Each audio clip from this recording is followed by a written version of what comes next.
Donald Trump. And Donald Trump, as we know, has put, as the Prime Minister just said, unjustified tariffs on what we build, on what we sell, on how we make a living. He's attacking Canadian families, workers, and businesses. Tensions between the United States and Canada have just hit a breaking point. The latest tariffs announced by the White House are not just a small trade dispute. Honestly, this could be the beginning of an all-out economic war. President Donald Trump has thrown a massive curveball into U.S.-Canada relations, delaying his planned 25% tariffs on Canadian imports by 1 month. Instead of taking effect immediately, they will now hit on April 2nd. But don't think for a second that this is a sign of compromise. Behind closed doors, high-stakes negotiations between U.S. and Canadian officials are happening at this very moment. Businesses on both sides of the border are panicking, fearing job losses, rising prices, and economic instability. But Canada is not backing down. Has rightly retaliated, and is rightly retaliating with our own tariffs that will have maximum impact in the United States and minimum impact here in Canada. In response to Trump's move, Canada has just done something bold, something unexpected.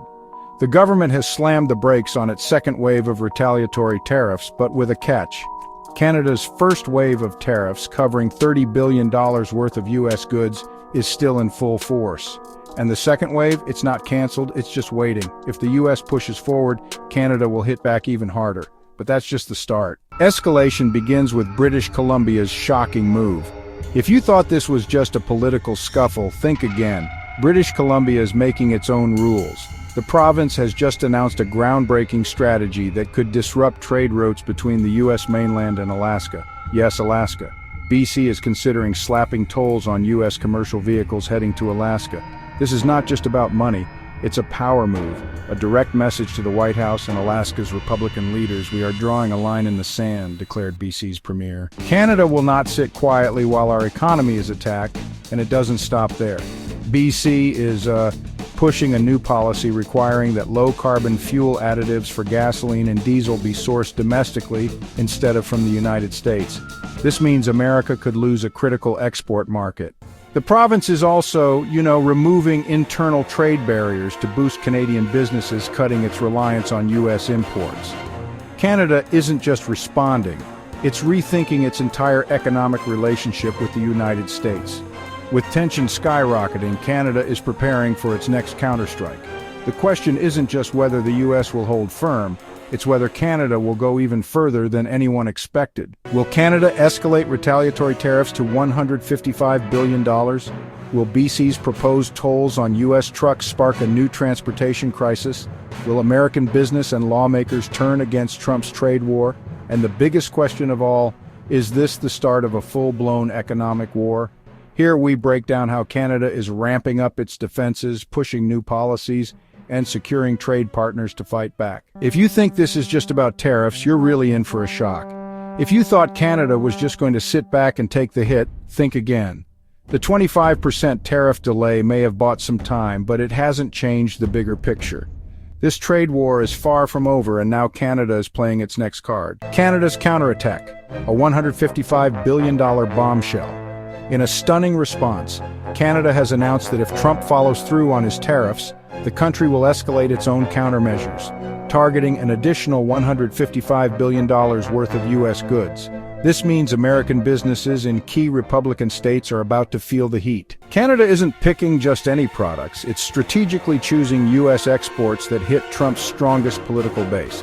Liquor, gone. Agricultural goods, taxed heavily. Manufactured products, tariffs slapped on immediately. Every single countermeasure is designed to put maximum pressure on U.S. industries that depend on the Canadian market. And that's not all. Canada has another game-changing move in the works. Liquor ban and government contracts. Canada hits the U.S. where it hurts. It's official. Canada's liquor stores are cutting ties with the U.S. Provincial governments have instructed liquor distributors to halt all purchases from American suppliers. This move directly impacts U.S. alcohol producers, especially those in states that rely on Canada as a major export destination. Ontario, Quebec, and Alberta have all jumped on board, removing American alcohol from their shelves. And if you think this is just about drinks, think again. The Canadian government is also blocking American companies from bidding on provincial contracts, meaning billions of dollars in lost revenue for U.S. businesses. This is not just retaliation, this is a full-scale shift away from U.S. economic dependence. British Columbia's next strike, the Alaska dilemma. British Columbia isn't stopping at tolls for U.S. trucks. The province is fast-tracking new legislation that could impact a critical American trade route, the link between Alaska and the rest of the U.S. Almost every major shipment to Alaska passes through Canada, whether by land, air, or sea. Now BC is exploring new tariffs on U.S. cargo, a move that could force Alaska to look for alternative, costlier routes. If Trump wants to play economic hardball, well, we can too, the BC premier stated.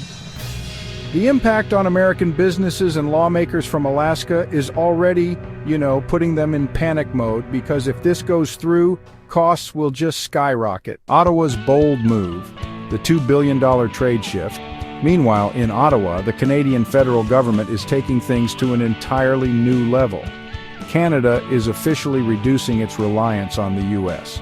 To do this, the government is fast-tracking $20 billion worth of new trade deals with Europe, Asia, and Latin America. They're offering financial incentives to businesses that pivot away from the U.S. market and expanding major investment projects to boost internal trade within Canada.